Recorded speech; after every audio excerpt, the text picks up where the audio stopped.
I'm Dustin Grinnell, and this is Curiously. When Sam Cooke's debut novel, Love Always Bailey, went on sale on November 13th, 2023, within hours it hit number 1 in new release young adult books about mental health. It also broke top 10 for YA bestsellers, just below the acclaimed YA author, John Green, author of The Fault in Our Stars. Over the next couple of days, the novel's paperback, eBook, and hardcover versions had taken the top 3 spots in new releases. A diehard Swiftie, Sam wrote on Instagram, "Is this how Taylor Swift feels when all of her songs from a new album are in the top 10?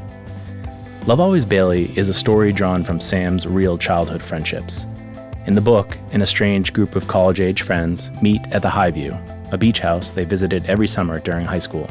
They planned a 5-day reunion to heal from a trauma that has fractured their group. The story follows Morgan, who hasn't heard from her best friend Bailey in 7 months, not since their potentially relationship-ending fight on a New Year's Eve. Morgan arrives at the Highview with some serious retracing to do. Is Bailey coming to the beach house? Why won't she answer Morgan's texts? What really happened on that New Year's Eve? With snappy dialogue, a sunny Florida setting, and flashbacks that keep the reader engaged, this young adult novel about friendship teaches readers about loving and grieving simultaneously. The New York Times bestselling author of The Last True Love Story, Brendan Kiely, said of Love Always Bailey, "Sam Cooke is right. Grief and love can live side by side in a heart. It's such a small world, and yet anyone who has ever been young and has had a best friend knows the world is a vast, deep, and complicated world, worthy of a novel." I hope you enjoy this conversation with Sam Cooke, in which we talk about the origins of her book, her writing process, and much more. Sam Cooke, welcome to the podcast. Hi, happy to be here. So to begin the conversation, you've offered to read an excerpt from your novel, Love Always Bailey. I think it's a great idea. So if you don't mind, just set the scene up where we are in the book and have at it. Yeah, so this book it alternates between present day and flashbacks. So I'm going to be reading one of the flashbacks. It follows the group of friends on their last day of high school, and the flashbacks in the book sort of show where the friend group was and leads into where they ultimately end up. How many friends? 6. So we see 6 friends in this. Yes. And I think I once told you, I think when we were talking about it, that this was like my favorite scene that I've ever written. Mm-hmm. So that's what I'm going to read. Let it rip. Ryder ran up to meet us, his phone in his hand. He stood in front of us, forcing us to stop walking, and flashed his phone at us. "We got the dates for the Highview." "How do you have them and not me?" Noah asked. "He's my dad." Ryder looked up from his phone and pushed his curls out of his eyes. "Doesn't mean I'm not his favorite," he joked. "Anyway, it's a group text. Check your phones." We all pulled our phones from our pocket. "Are you seeing this?" Ethan ran up to join us in the middle of the cafeteria. The 6 of us stood in a circle, our faces buried in our phones. Allie gasped. "Wait, we have the Highview for the entire month of July?" "This is going to be legendary, you guys," Bailey said. "Legendary enough for a wedding?" Ryder looked between Bailey and Ethan before exploding into laughter. "Very funny," Ethan and Bailey said at the same time, which only caused the rest of us to laugh. We walked over to the senior section, where we were handed pallets of paint. "If anyone should have a marriage pact, it's Morgan and Ryder," Allie said as she dipped her hand in red paint. She pressed it against the spot on the wall that Noah had reserved for us and handed the paint to Ryder. He dropped his hand in the gold paint and stared at me with a smile. My heart instantly beat faster. Ethan interrupted the moment as he grabbed the paint from Ryder. "Guys, you're missing something very important here. We graduate tomorrow, and then we only have to get through 2 more weeks before we can spend an entire month at the Highview." Ryder and Ethan both pressed their hands against the wall. Their hands looked comically big compared to Allie's handprint. Allie handed them each a wipe from the table as Bailey and I dipped our hands. Ryder threw his wipe into the garbage can while Bailey and I added our handprints to the wall. "Yeah, that's a good point. Why aren't we freaking out about this more?" "Because Noah has been breathing down our necks to come paint our hands," I said. Noah squinted and gave a sarcastic laugh. He pressed his painted hand against the wall, cementing the 6 of us to live forever on the cafeteria wall of Space Coast High. We stood back and stared. Bailey sighed. "One last summer before we all go our separate ways." "Stop being dramatic," Ethan said. We'll see each other during breaks. Noah wiped his hands and looked around the senior section, nodding at the work. Finally. You act as if you just went to war, Ethan said. Trying to plan anything with you guys is my own personal war, Noah replied. I went to grab another wipe off the table. Just as I was going to clean the last of the paint off my hand, I paused and instead quickly wiped the paint on Ryder's face. He raised his eyebrows at me with a smile and then laughed. Really, Morgan? I gave him my best innocent smile just before he wrapped his arms around my shoulders. I exploded into laughter as he yelled to Bailey for backup. Hand me the paint! Bailey grabbed a paintbrush coated in gold paint and handed it to Ryder. As I laughed, Ryder painted a thick line across my forehead. Allie lifted her phone to take a picture of us, but I snatched up a paintbrush with red paint and flicked it at her. She gasped, her jaw dropping as red paint streaked her blonde hair. I hate you. The rest of us laughed obnoxiously, even Noah, who knew this would require much more cleanup than he had planned for. Oh, come on, Allie, Bailey said with a smug smile. Red is a great color on you. Allie and I looked at each other and didn't miss a beat. We smeared our hands in paint and ran them across Bailey's face. Ethan tried to hand Bailey a wipe, but was caught in the crossfire, as Bailey retaliated against Allie and me. That's it, you're going down. Ethan grabbed the bottle of acrylic paint from the table. Walking over to us, he squeezed the bottle over the three of us. We were falling down with laughter, tears streaming down our cheeks as we fought to speak. Stop, I gasped out between giggles. By the time we'd finally regained our composure, we were all covered in paint. Noah pulled out his phone. At least you didn't get any on my wall. The six of us stood in front of our handprints and grinned for the picture.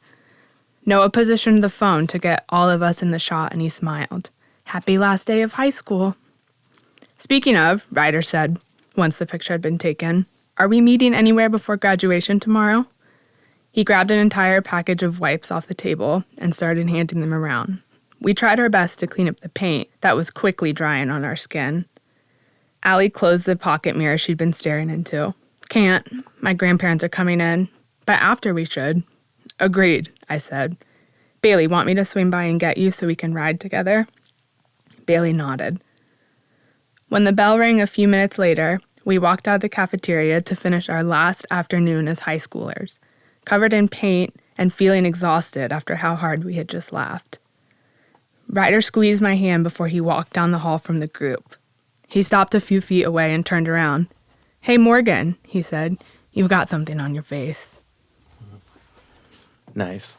So why that scene? In 260-page book, that's your favorite? I think something that is like so special to me about the flashback scenes is it really shows where the friends started out. And I think it paints a good picture of how everything was before things started to change. I also had a lot of fun writing it because when writing, I like quick dialogue. I love to do like scene writing as opposed to like exposition of what's going on. So yeah, the book, the way it's structured is you have basically like half the book is kind of in the past through flashbacks, and then like half the book is in the present, and you alternate between those. And yeah, you're right. It gives a contrast between, you know, the way things were and then something happened. And now here are the way things currently are. So how'd you come to the decision to structure the book in those alternating chapters? I needed a lot of words. You needed to fill... I needed to fill space. Right. No. I think, you know what it was is writing the story, I always knew that it was going to be the aftermath of this event that happens to this friend group. And I think what was so important is that you had to see how they were beforehand. You had to see how much they loved each other. You had to see how much fun they had. And you had to see the Highview, the house that they go to, the beach house they go to. You had to see it as a place of good memories and as a place of like happiness and peace for this friend group, because it very quickly does not stay that way. Right. The beating heart of this book is a major change. It is a loss. And you'll have to read the book to figure that out, but you maintain this mystery throughout the book. And really, it seems like you have this group of friends who had this kind of almost like utopic kind of idyllic friend group, and then something fractures that. And the characters are dealing with that loss in different ways. The story revolves around Morgan, the protagonist, and she has her own way of dealing with the change and dealing with grief.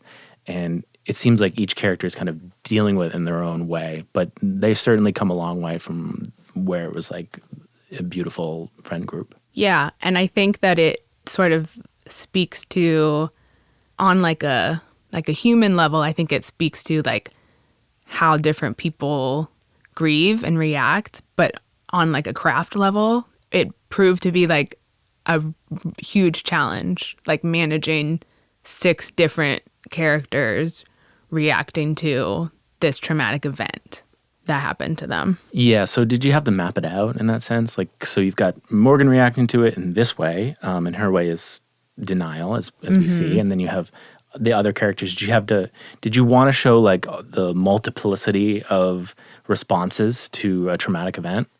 You know what it was? These characters are all based off of and inspired by my own childhood friend group.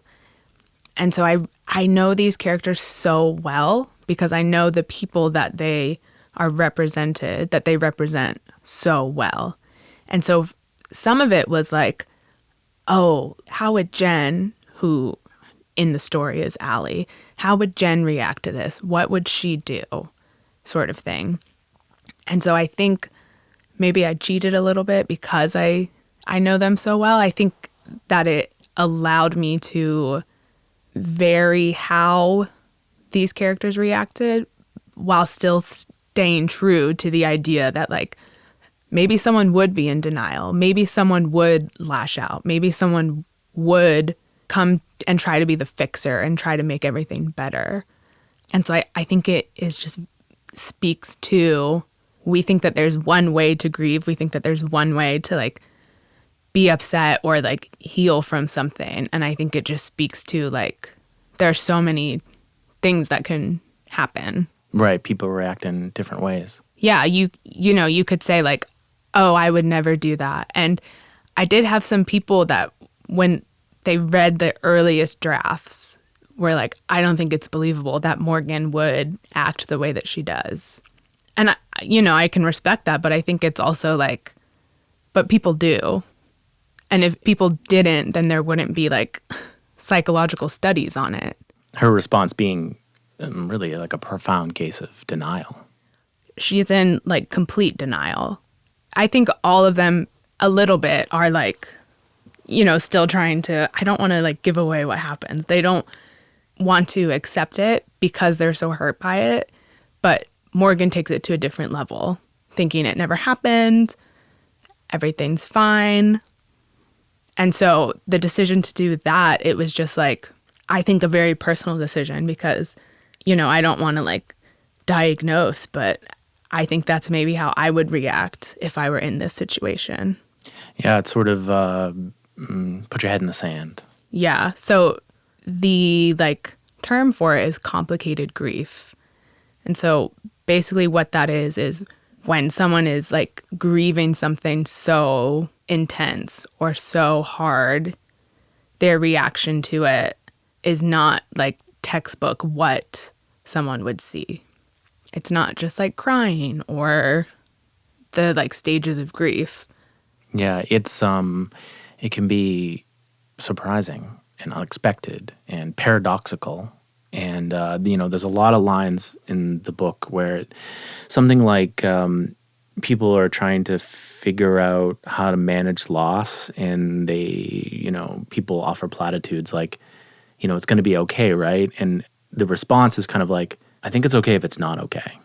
Yeah, I think there's something also to be said about the fact that they're teenagers, whereas like, when you're a young adult or a teenager, you are already feeling everything that you feel so intensely because you're feeling it for the first time.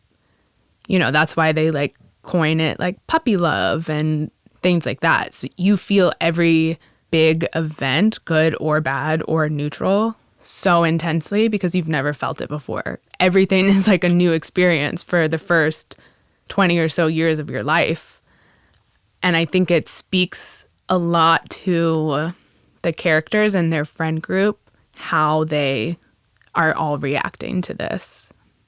So we'll talk about grief and the fact that this book has a lot to say about mental health. And I definitely want to get back to that. But let's just keep setting the book up. Let's talk about it's set in Florida. That's where you're from. And most of the book takes place at a beach house, based on a beach house you and your friends used to go to. It's called the Highview.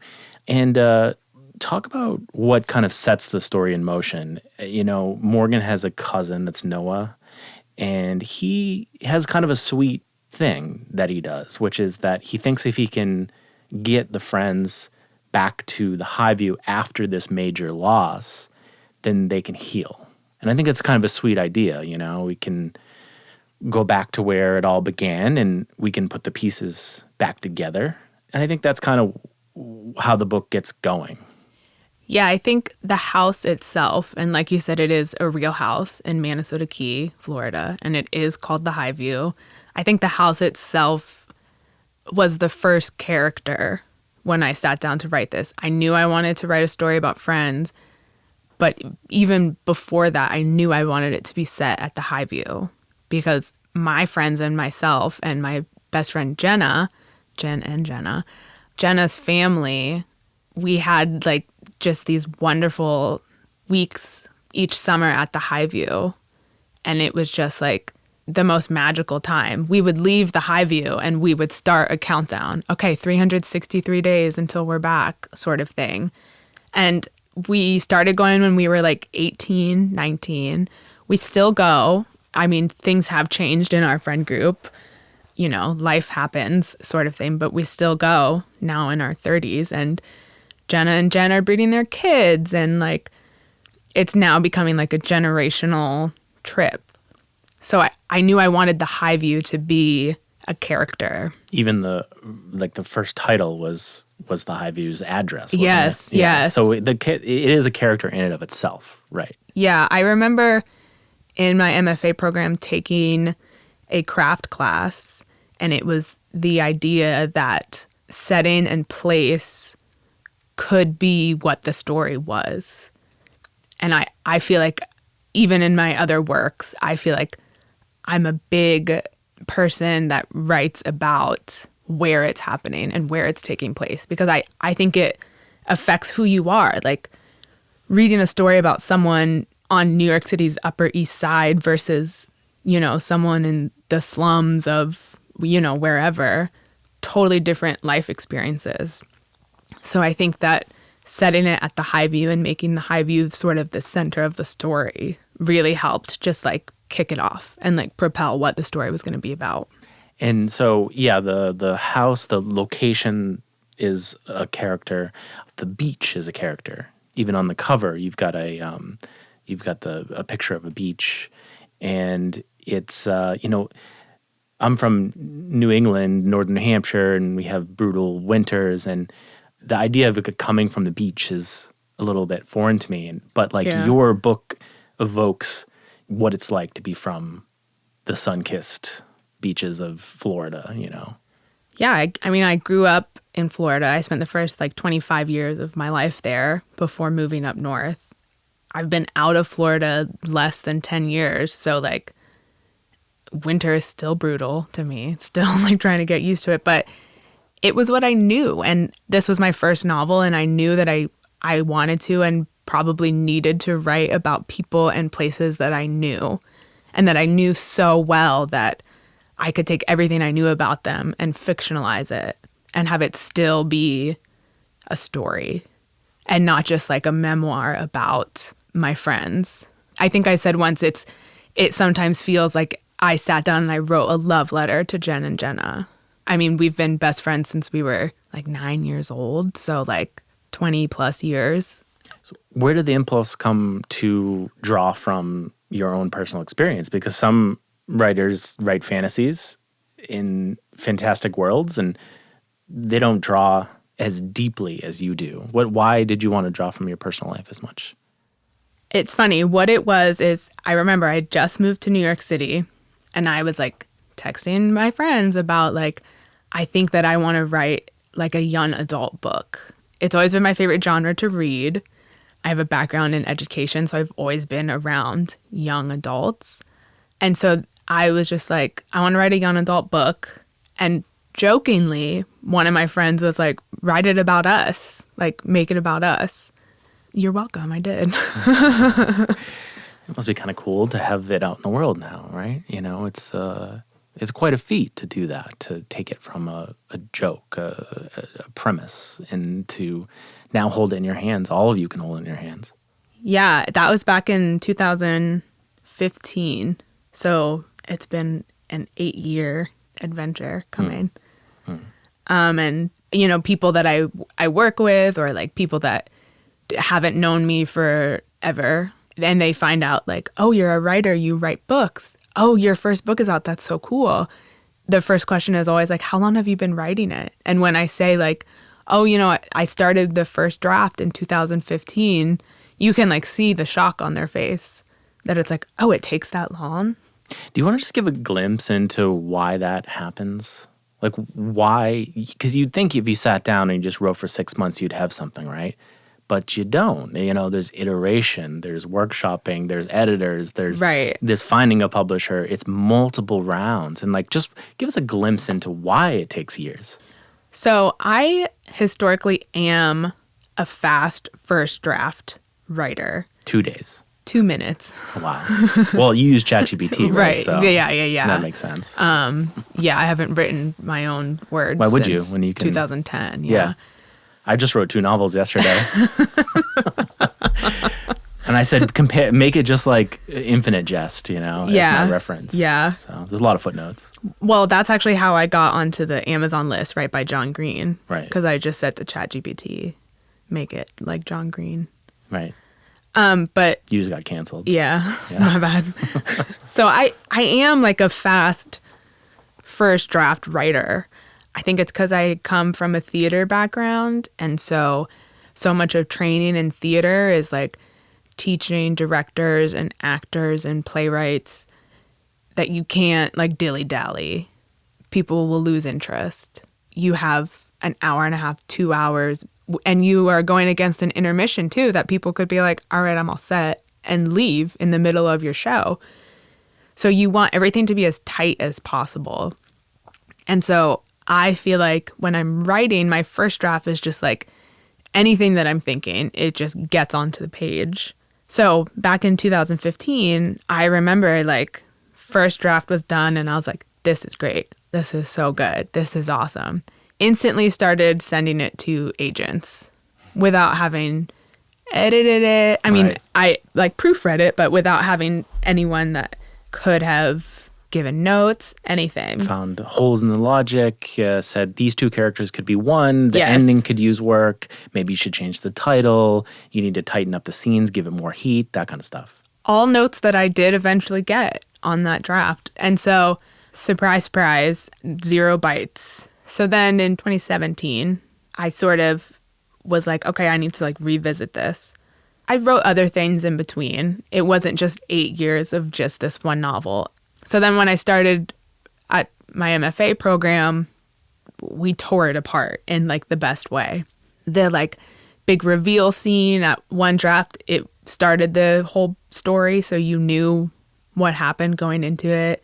The title changed like 3 times. I did go back and forth thinking like maybe I don't need 6 characters. Maybe it can just be 3. So much changes in your story because you're also getting like new ideas and you're living new experiences in the time that you're writing. One can change in 5 years as well. You can change in 5 days. So yeah, you're seeing your work from new eyes. Yeah, and I became a better writer in my MFA program. As I've gotten older, I think I have a better handle on story. And so I graduated in 2021. And it took from 2021 to this year to go through all of the like different routes to publication. So from idea to holding it in my hand, it was 7.5, 8-year relationship. And I remember, so in this case, you went directly to a publisher. The publisher published it. You didn't have an agent, but you did try. I've tried. We all try.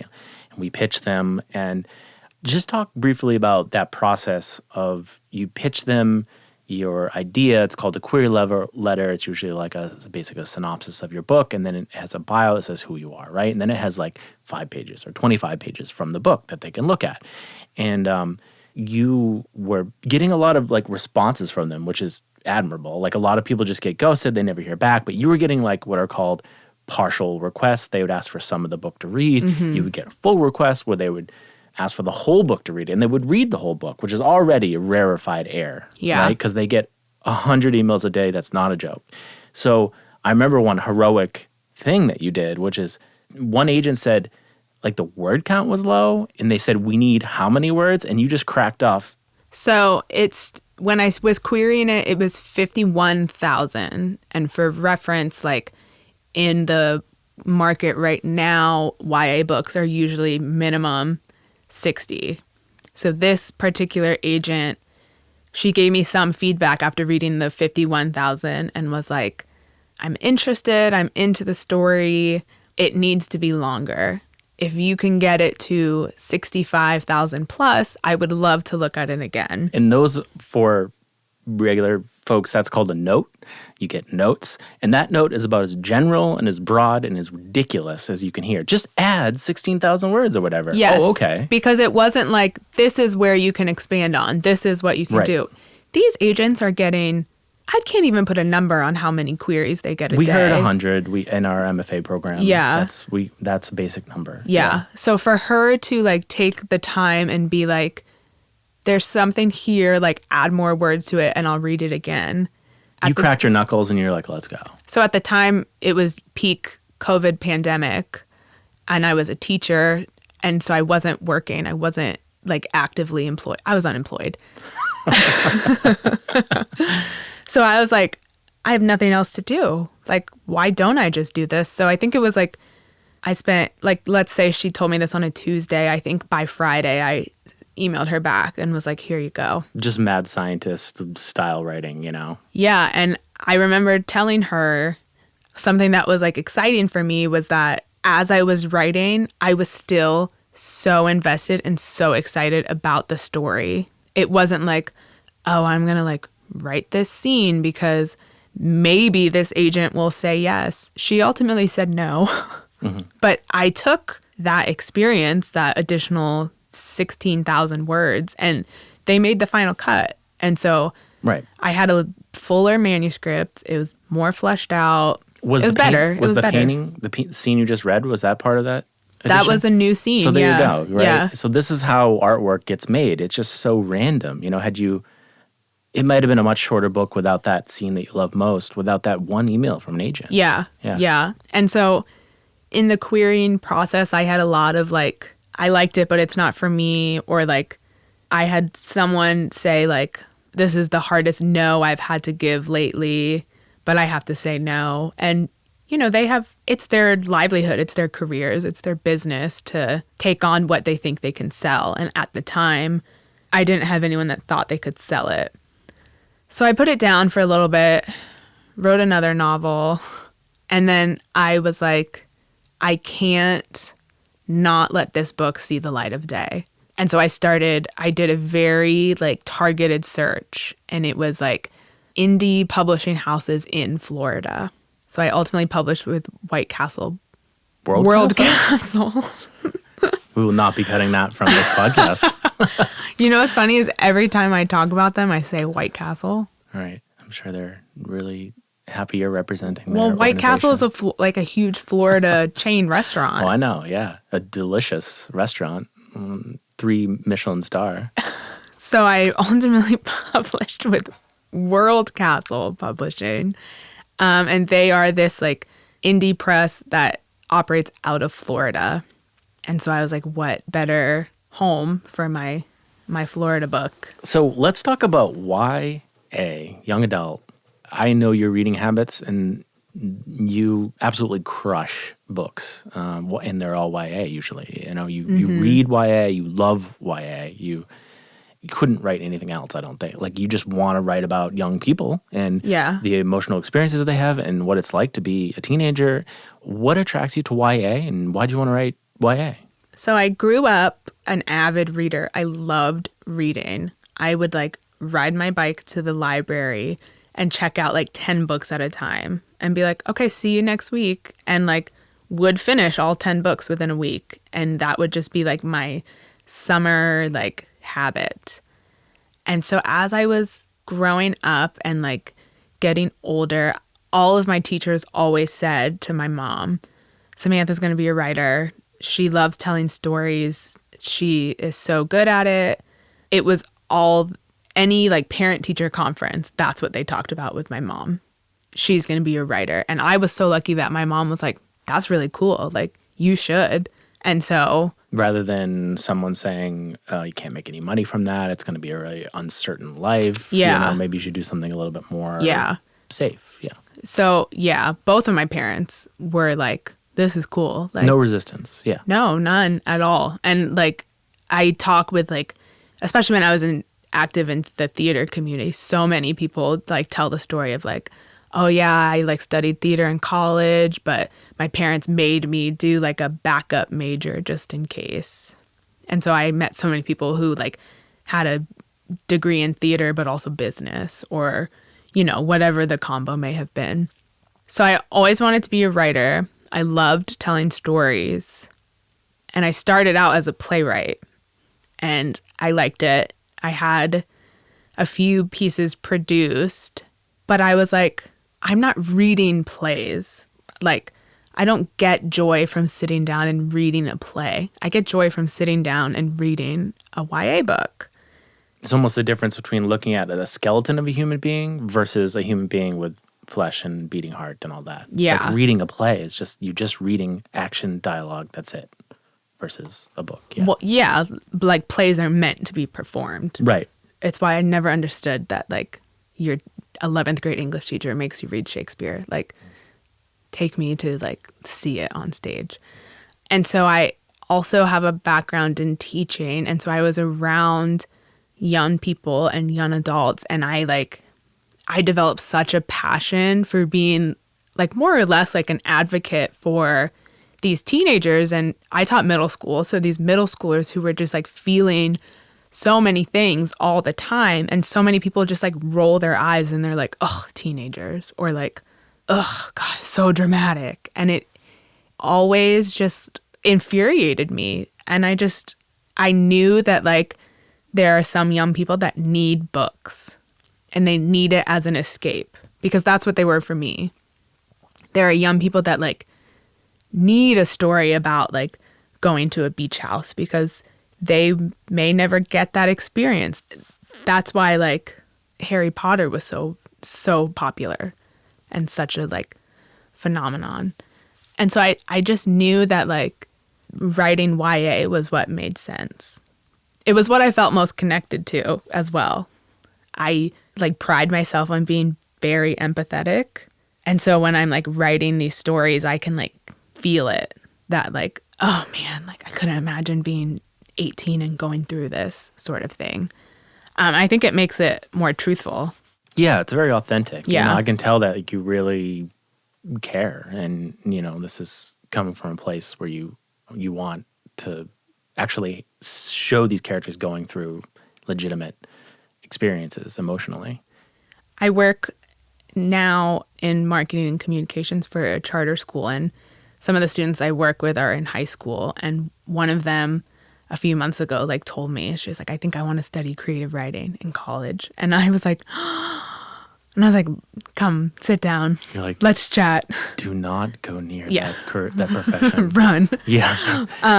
It will destroy you. And so, but I thought back to when I was 17, 18, and telling my teachers, I think I'm going to study theater and creative writing. And so it was just I remember I had one teacher that was like, oh, so you don't want to make any money, and laughed about it.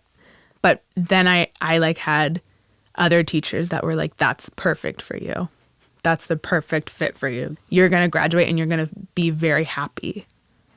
And that the kind of attitude that you bring to writing, the kind of passion and the single-minded purpose you have, I feel like is the only way to actually succeed, because it's just too hard if you don't have that. Because think about your 8-year journey, you know, like of getting this book into publication. Like it's just, there's a million ways to give up, you know. You could give up after the first draft. You could give up after the 10th draft. You could give up after your MFA program. Yeah. And I'm just saying, it's like, it takes a lot of guts, you know? It takes a lot of like persistence. And you really just have to feel like you're supposed to do this in order to like really get it done. This is probably horrible advice, but you can't have a backup plan. You can't be like, No plan B. Right. You can't be like, I'm going to write a book, but then be like in the back of your mind, it's okay if it doesn't work out because I can go do X, Y, and Z instead to make a living. And like, let me be clear. I currently work 2 jobs while also writing. So by no means is like writing my full-time job, but you have to approach it as if it is, when you're sitting down with your story, it's the only thing that matters.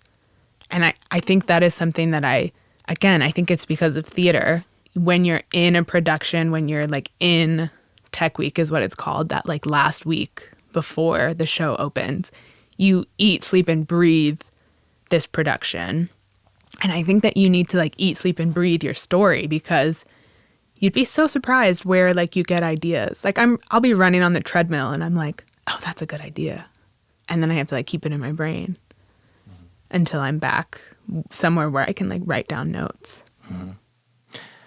Let's talk about friends. Let's talk about friendship. It's a book, Love Always Bailey is a book about a group of friends based on your real friend group.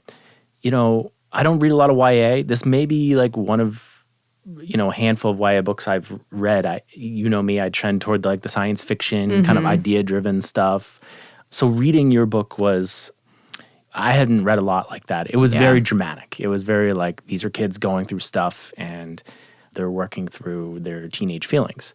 And I feel like YA deals a lot in romantic love, you know, kind of boy meets girl kind of stuff. And there is some pairing off in your book, but really it's a story about friendship love. Yeah. Like why that? I think it makes sense that there are so many YA stories about romantic love, because most people are teenagers, early 20s when they get into a romantic relationship for the first time. And that is such a huge thing to experience. And I think as like a society, we just brush off friendships. What do you mean everybody has like a best friend? But I am so surprised as an adult how many other adults I meet that are like, yeah, I don't know, I don't have a best friend. Or like, oh yeah, I don't really talk to that person anymore. And it makes me upset.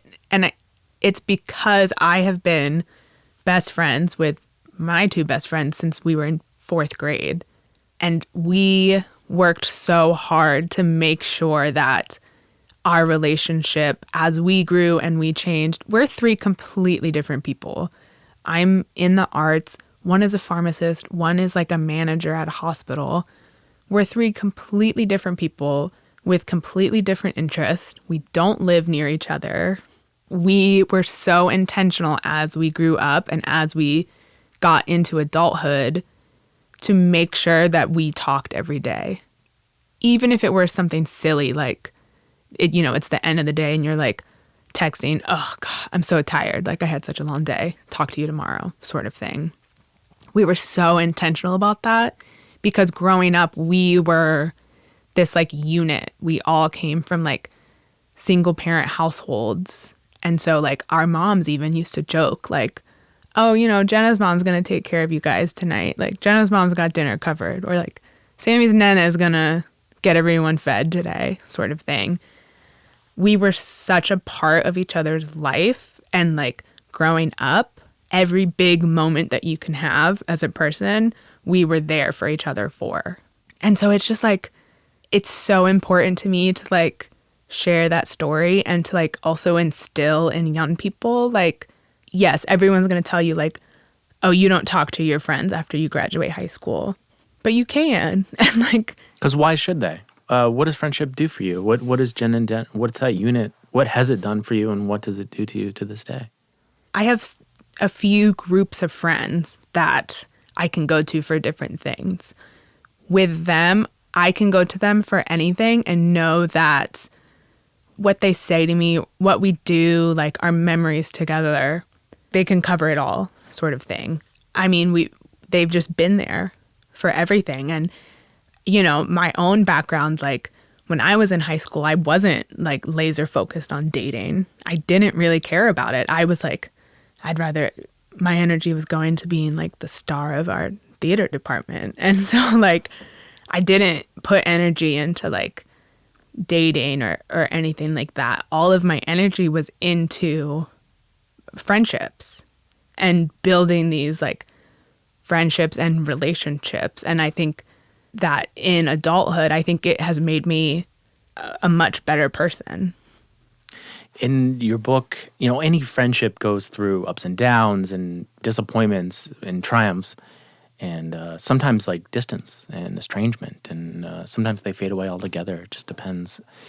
And in your book, you dramatize like the biggest possible stress that could happen to a friend group. Mm-hmm.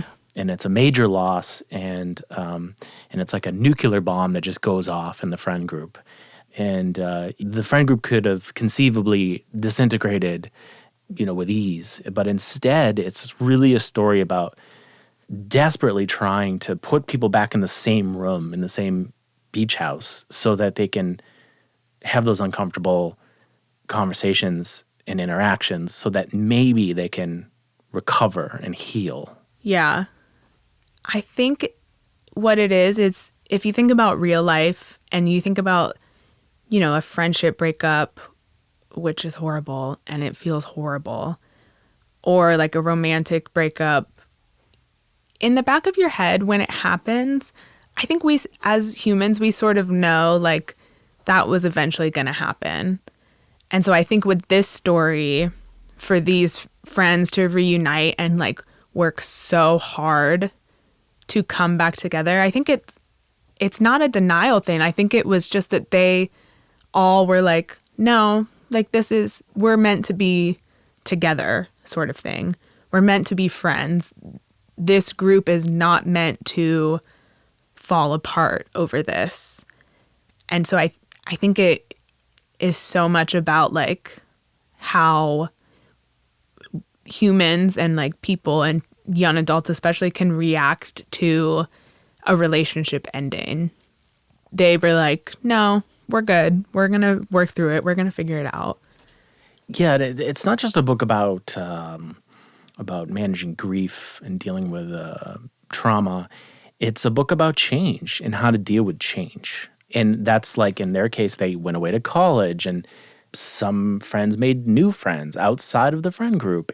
But Morgan takes it pretty hard, you know? She takes that change to the group, geographic distance between them. She takes it really hard, you know? And she has trouble with the fact that she's just not hearing from her friends as much. And so this is a book about change and how to manage change within a friend group. I think for young adults, especially when you're, 17, 18, 19, no matter what you choose to do after high school, it's very rare that you're going to be doing it alongside someone that you went to high school with. You know, if you go off to college, if you join the forces, if you go straight to work, like you're doing it alone. And so I know myself, like I thrive on close relationships. And so like for Morgan, I think she was like, okay, like, yeah, we're all going to different colleges. We're all doing like different things, but like, I'm all set. Like I have friends. I don't need new friends. I think that out of all of them, she went into her like freshman year of college experience, like sort of not stuck in the past, because it's not that she was like refusing to go to class or like refusing to try anything. I think it was just like, she was like, yeah, but why? Why do I need to make new friends when I have them? Why do I need to go try this club when I already know that I don't like it? Sort of thing. And I think out of the 6 of them, she is more dependent on the others than the others are dependent on each other, if that makes sense. Yeah. One of the things you do in the book, it's a kind of an interesting device, is this idea of starting chapters with texts. And these are texts from Morgan to her best friend Bailey. And she texts and is not getting responses from her friend, and we're not exactly sure why. But she says, one text she sends to Bailey is, "We always said we'd never have to go through the hard stuff alone." She doesn't get a response. So Morgan sends another text and she says, "This is the hard stuff." What does that mean if you're going through difficult times, what does it mean to have your friend by your side or not by your side? I am of the mindset of you can't go through a difficult time alone. You have to have a community or like a group of people or even one person that you know is going to be there for you. And I'm not saying like they're going to answer the phone every time you call or they're going to like drop everything to like come help you, because one can argue that that's codependent and could be construed as like not very healthy. But you have to have people that are in your corner. You have to have people that are like rooting for you, even if it's from afar. And so I think for Morgan to be going through this hard time and to not have the complete group, I think it's really hard for her. And she doesn't understand why.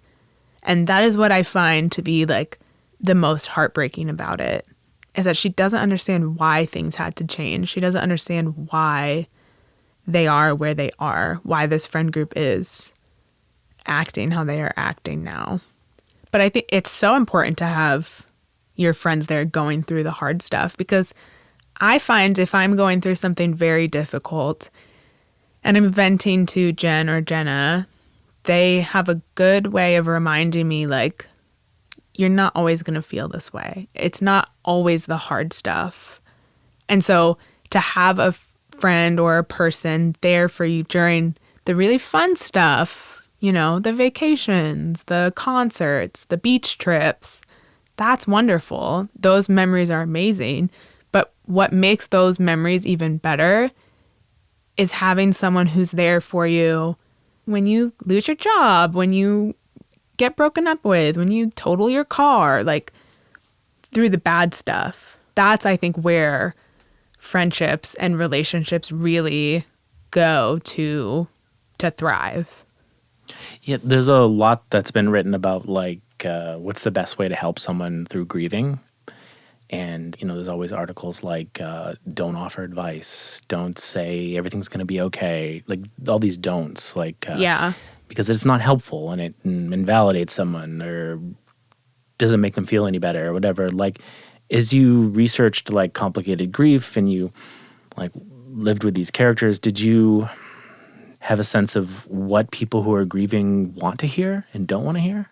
You know, I can't like speak to what anyone who has ever grieved wants to hear, but I think the like medicine for it all is just having someone physically there with you, physically in a space, physically in the room with you.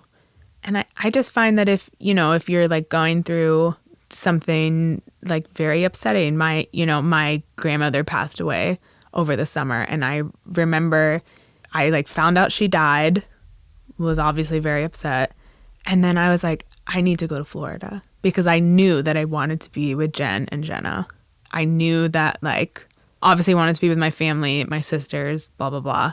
But I knew that like being with them would just comfort me. Did it? It did, yeah. Yeah. How so?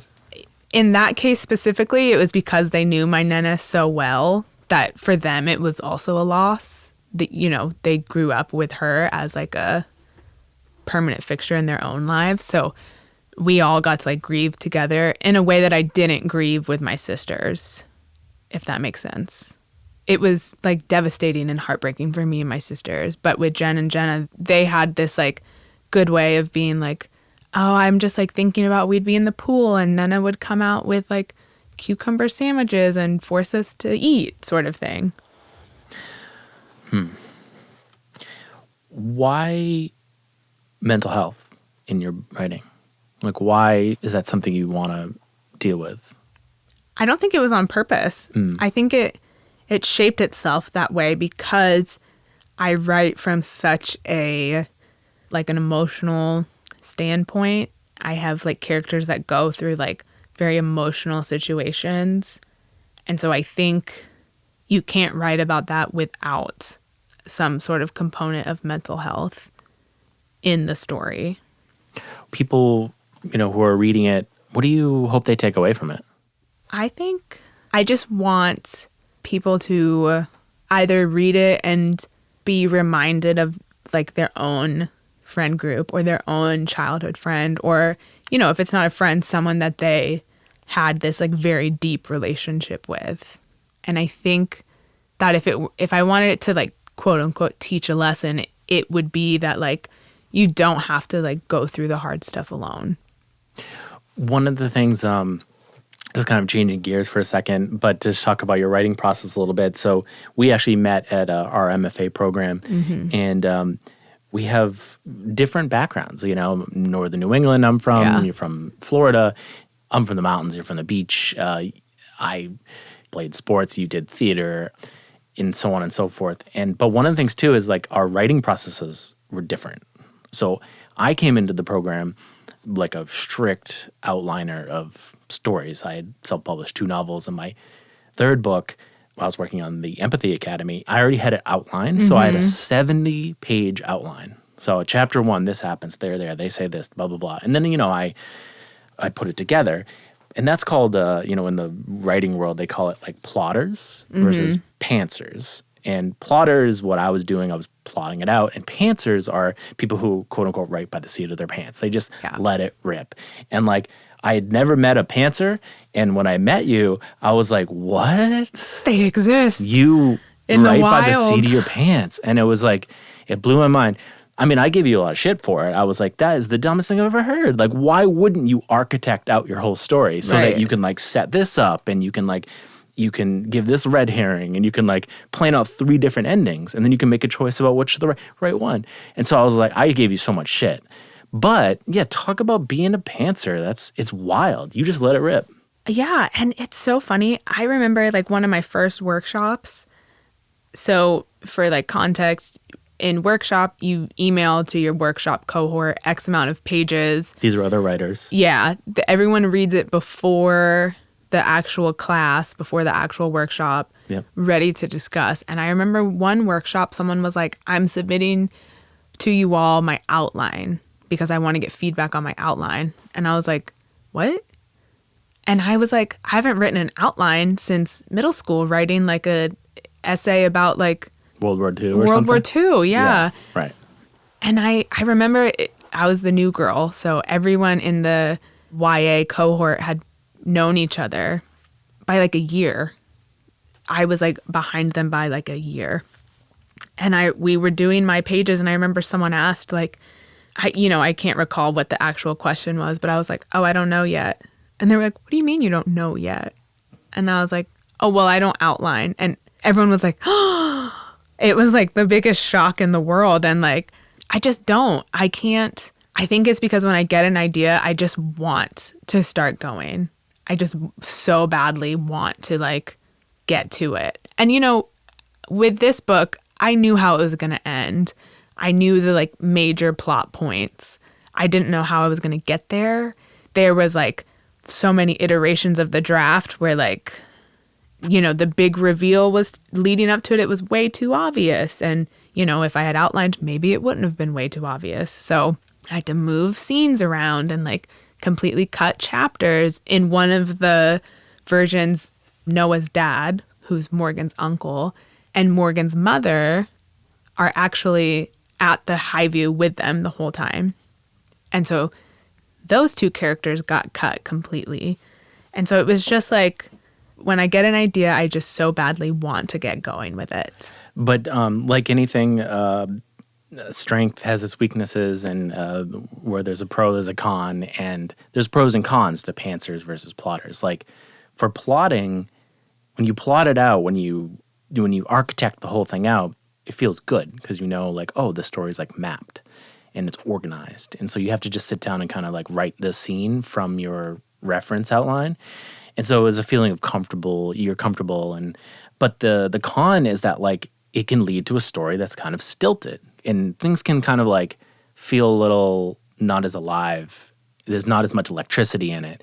Versus like if you're a pantser and you're discovering it right there, there's a kind of heat to it. And it's kind of like a discovery that you made as the author, and it sort of shows on the page. Yeah. And I find that if I like were to sit down and work backwards and outline from how I knew the story wanted to end to how it was going to begin, I don't think it would have been as truthful. And I also don't think I would have had fun writing it. I was just going to say that, yeah. I have a lot of fun when I sit down and write. I really do. And I'm not like, okay, I have to sit down and get 1,000 words today because that's what I told myself I would do. I get excited. You know, I sit down when I'm in an excited mood to write. And so I think outlining, to me, it just doesn't sound exciting. It sounds kind of boring. And also, like, so how long did it take you to do your 70-page outline? Do you remember? Well, yeah, 3 months, right? So for me, I'm like 3 months, I could have had the first draft done. But then I did the first draft in like 4 months rather than 6 or 8 or a year, right? Because it's like you basically just, point A to point B. Right. So it goes faster. Right. And also, here's the thing. I think it leads to less revision in the sense that like, okay, well, like you've already worked out those 3 different endings and you picked the one that's most logical rather than if you just had written it out. Now you're going to have to just sort of delete that ending and write another. It's a shot in the dark. And, if I were a thriller writer or mystery. A horror or a mystery writer, I would have to outline because there's so many little nuggets that you put in those stories. This one, Love Always Bailey, does have some nuggets in it. But in the first draft, they weren't there. I went back and added them while I was writing the first draft, knowing that I was going to have to go back and find a place to put these nuggets in. And I think for me, doing it that way, it just felt more natural. I didn't follow some sort of like, in chapter 7, the characters must reveal this or that sort of thing. I went back and I did it where it felt natural. The thing about, I don't know, like, if someone asks you, why do you write and or you ask someone, why do they paint or dance or whatever, when you really get down to it, it is an intrinsically satisfying activity. Yeah. When you're doing it, you're like, oh, I'm inventing. Like I'm building a world. I'm making something completely new that's personal to me and that may excite someone else someday. And these are the ideas I want to work out, and I'm getting to express myself, and that is the joy of creativity. And I think that's what I think writers, we don't talk about that enough. It's like you call it fun. It's fun for you. It's like joyful to actually make things on paper, and it actually can be. I mean, that's why we keep doing it, because it actually feels good. Right. In undergrad, I remember I had a professor who, at the beginning of this creative nonfiction class, she asked everybody to write like a 3-sentence like micro essay about why you write. And I remember everyone was being so poetic about it, like it's what is drawn to my soul sort of thing. And I remember I was just like, because it's fun, because I like it. Like those 2 reasons should be reason enough to do something. I don't think that you should have to like expand on that. I like to write because I have fun doing it. And I like to write because I like to tell stories. When I was a kid, I like to write because teachers tell me I'm good at it. Right. It's a strength. Yeah. Yeah. And we want to do things we're strong at. Right. Exercise our talents. Yeah. Right. And so, as I've gotten older and like continue to write, I'm working on my 4th novel. It is still fun, and it is still something that like brings me joy to do. It's funny because, like I explained, like we cross paths in our MFA program, and we were different. We came from different backgrounds and had different writing processes. But I will say, like, I took up your process in the program. And I think it was part of my falling back in love with writing, because I came into that program and I just come back from California, and like I was trying to write screenplays and it just like wasn't working, and I came back and I just had to get this day job and like be a corporate guy again, and I was like, oh man, this sucks. And like part of doing the MFA was a little bit like I need to kick myself back in the pants. I need to figure out why I actually like doing this. Because the first two, I already did first two, so I went through the whole thing. I figured out a lot of stuff. Been there, done that sort of thing. And so I needed to do another one. I needed to be like, okay, why am I actually doing this? And I remember I said of the program, I said, I'm going to experiment. Like, I'm going to write a short story. I'm going to write poems. I'm going to write a play. I'm going to do a bunch of stuff. And what I did was I fell back in love with writing. Like, and one of the reasons why is because I did try your process, which is like sit down, write. And I remember the day I wrote the short story A Case of Aphantasia on a Sunday, and that is one of the short stories in my collection, The Healing Book. And I wrote the whole thing in one day, just by the seat of my pants, no plan. I just woke up and I started writing on my phone over coffee. 2 hours went by. I had like a quarter of a story. And then I ended up going to like a Mexican restaurant, like Felipe's in Harvard Square. And I was just on fire. And I just like had a margarita and I just said, fuck it, let's go. Right. And I made an invention that day. And it was like I was in my own little world of creation. Yeah. And your process kicks ass. And it went totally, I was like, holy shit, that just happened? Oh, maybe I could go that way. Yeah. I think very highly of it. And I do have to like speak highly of the mentors that we had in our MFA program, because when they all found out that I didn't outline, not one of them was like, now, Sam, you really should be outlining. Our professors are professional writers. They are published writers. Yeah. So yeah, they know exactly what's up. And so to like be in a space where you're just like, go crazy. Like that's how I look at it. There's a delete button. If you write something and then the next day it doesn't make sense, backspace. Like, or put it in your outtakes folder. Yeah. Yeah. No, I don't even do that. I backspace. There's a little trick I do. I copy it, and I don't delete anything. I put it in its outtakes document. I never use it. But it's still there. It's the same as the recycling bin. It's like a comfort. It's a psychological thing. Well, it's like I didn't kill it fully. Yeah.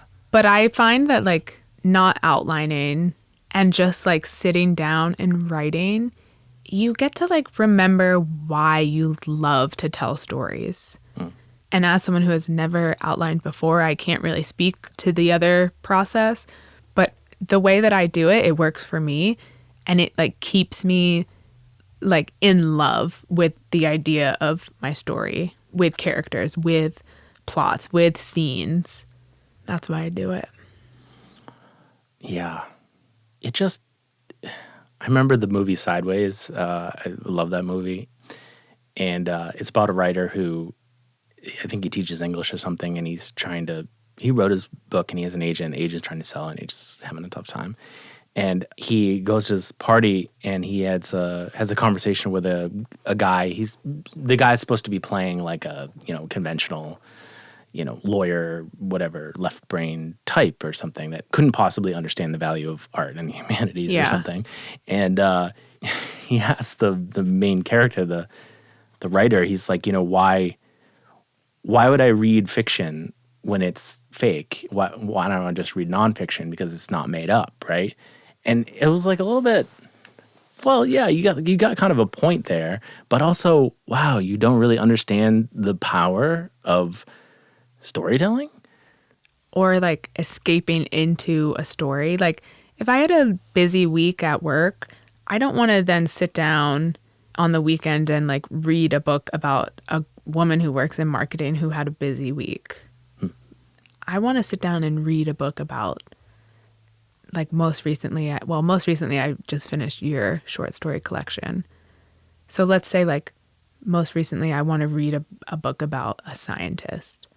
I want just like so, not escape from my life, but just like go to a new world. Yeah. Yeah. go to a new experience. Like with new people. Yeah. People that you wouldn't normally interact with. Yeah. Going through experiences that you may never in your lifetime go through.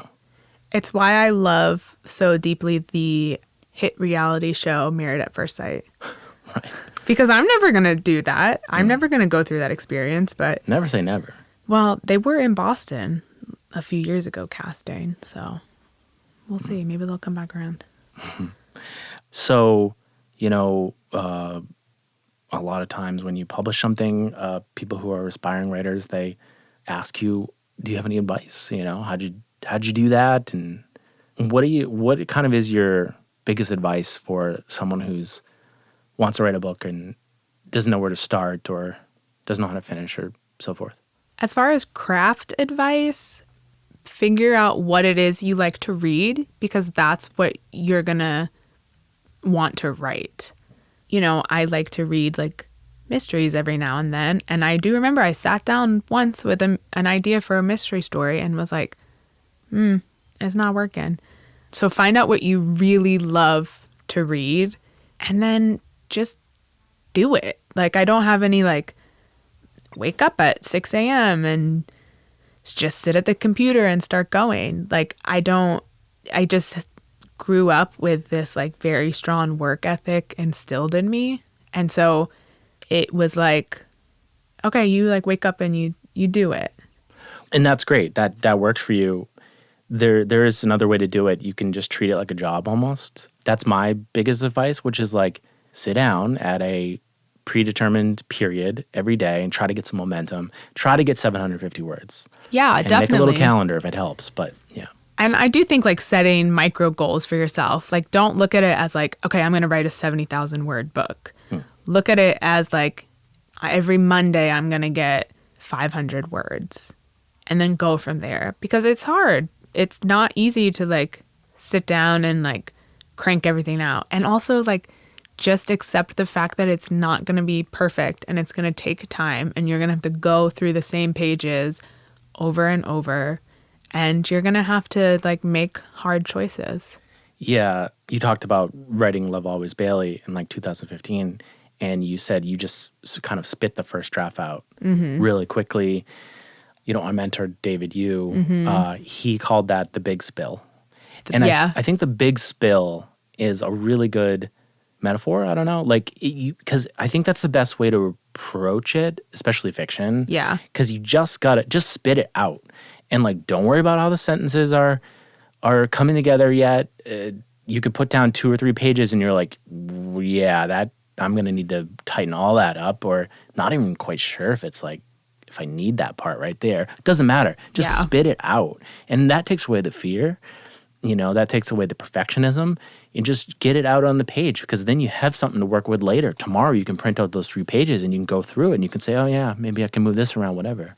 I think also like it is so helpful to have people who want to read your work in the early stages. So finding people, and you have to be very intentional about it. You have to like, you don't have to be like besties with the person, but it needs to be like a group of people whose opinions and feedback you value. You don't have to necessarily agree with everything that they're going to tell you, but you do have to value and respect them as people. And I think that's very important.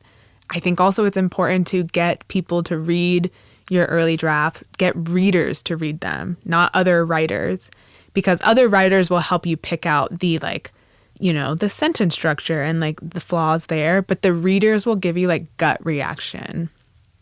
I have a friend who she just finished Love Always Bailey like this week, and I saw her like throughout her reading process, and she would like come up to me and she would try to guess what was going on with the friend group and like what the big mystery was. And when she did get to the like big aha moment, I saw her the next day and she was like, oh my gosh. She was like, I kind of knew it, but I kept telling myself that there was no way that's what it was.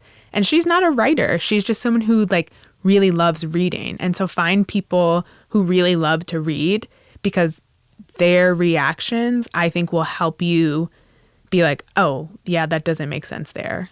Yeah, I think the old adage is like, if a certain amount of people, 2 or 3 people, tell you something's not working, trust it. But don't trust where they tell you it's not working.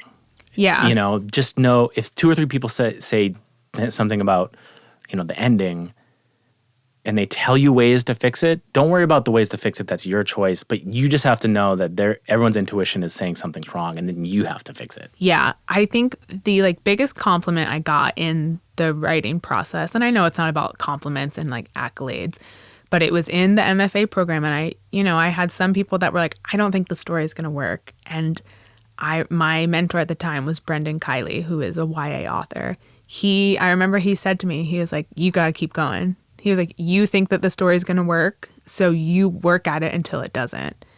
And I remember when I like sent him my like creative thesis of it, he was like, I'm really glad that you trusted your gut. It's funny because you stuck with it. I gave you so much shit about that. Like the first night you told me that the way Morgan is reacting to what happens in that story, I was like, no way. There's no way. There's no way someone that doesn't sound plausible. Like I felt, I get that. Yeah, I do. But it worked. I read the book and I was like, you know what?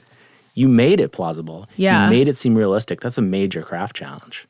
Well, what it is I think that, yes, it was. It was really hard to do, but I think it's a light touch, kind of measuring it out. It's a light touch, but it's also you have to create this friendship and this group of characters that as you're reading it, you're like, damn, maybe I would react like that.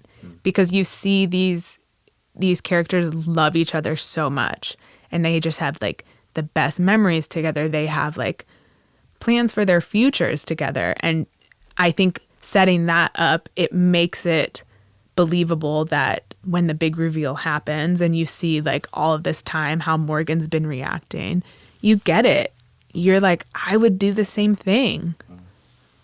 The big reveal happens and you have maybe like the last 2/10 of the book or something with Morgan in a clear headspace, and kind of picking up the pieces. And, not to give anything away, but she comes to a certain understanding of what happened, and she's seeing reality clearly. Yeah.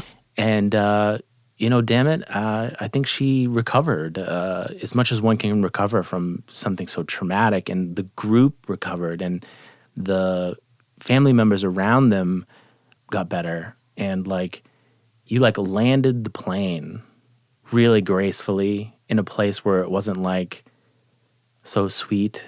But it was complicated. It was a complicated resolution for the characters' emotional state. Yeah, I'm not a big fan of happy endings. The bow tie, tying them out. Yeah. I'm a big fan of hopeful endings. So I feel like when this story ends, you're maybe sad. It's a sad story. But you are okay, I feel good. I feel like I can leave these characters. I remember my high school theater teacher. When we would be elbow deep in a production, we used to do during rehearsal, we would have a 20-minute discussion about the script in the middle of rehearsal. So we've already blocked the show. We've probably ran through the show a few times. And we would talk about, as a cast, if the playwright were to expand this for 5 more pages, how would the characters be? Extend the story beyond the conclusion. Yeah. Right. And we did that specifically with the play The Diviners, which has just a devastating ending. The main character drowns. And so it was speaking of what would happen next. And so I think that's something that I've always carried with me is you have to leave it in a situation where the reader can feel good about what's going to happen to the characters. Because you can't go through something like this group went through and then at the end be okay, everyone's good, everyone's better. Morgan's going back to college, No, it would not ring true. Yeah. We know that grief is complicated. We know that, Yeah. A big thing in the book, too, is that the house is for sale. Right. So that's also, looming over them. It's their last time in the house. And, spoiler alert, the house sells at the end of the book. They're never going back to that house. not as it being their home. And that was one thing that Uncle Daniel, that was one way that he dealt with grief, because he got rid of the house. Because Yeah. he thought, and Morgan gave him crap in the sense, or someone does, and it's just like, we should always have this house for our kids. But that was the way he wanted a fresh start, and that was just the way he dealt with it. Yeah. Yeah. Yeah. And so I think like it was I wanted them to keep the house so badly. Yep. And I thought you were gonna. I think that was the one thing that I go back and forth still. Like maybe they should have kept the house, but Because it's not realistic. the thing- He's so set in, the house has sold by the time the kids get there. They're there secretly. So like, But playing what you just said, this device of like playing out the story after it ends is a good way to like kind of, I don't know, just imagine the story or make choices within the current story. Like, if I do that with this book, with Love Always Bailey, yeah. I can picture out the next 5 to 10 years, no doubt about it. Like, they're going to get a new house. It's a new house on the beach. It's going to be like the Highview. Yeah. And they're going to start bringing their kids there, just like you do in real life. Yeah. Yeah, I think that's pretty much. That's sweet. And that's based on the raw material of the book, the raw material of the story and the characters. Yeah. I get a sense that that is their trajectory, and they're always going to be together, and they're going to find a new Highview. You know, that's what you set up without doing it actually on the page, which would kind of been like on the nose. I think it like speaks to the like, you know, the sign that you see in people's like kitchens on like wood. Home is not a place, it's a feeling. Barf. I know, it's gross, but I think it's true. Like I think in this case it's true. They make this huge deal about the Highview, and it's funny because the real Highview is what inspired the story to begin with. But at the end of the book, at the end of the day, they're like, oh, we don't need the house to like to love each other, to be with each other, to like continue to grow. Yeah. They don't even have to be in the same place. And in real life, we're not. You're not. Yeah. Yeah. So, yeah, we've just got a couple minutes left. Like, you said that, you work on your 4th book now. That means you have 2 manuscripts that you're trying to find representation for or find a publisher, and you're working on your 4th. Where are things going? Like, can you talk about that story you're working on now? Like, what are you most excited about right now? I am most excited right now about having a Jersey Mike sub in like an hour and a half. Yeah. No, I think, so this novels 2 and 3 are completely different from this.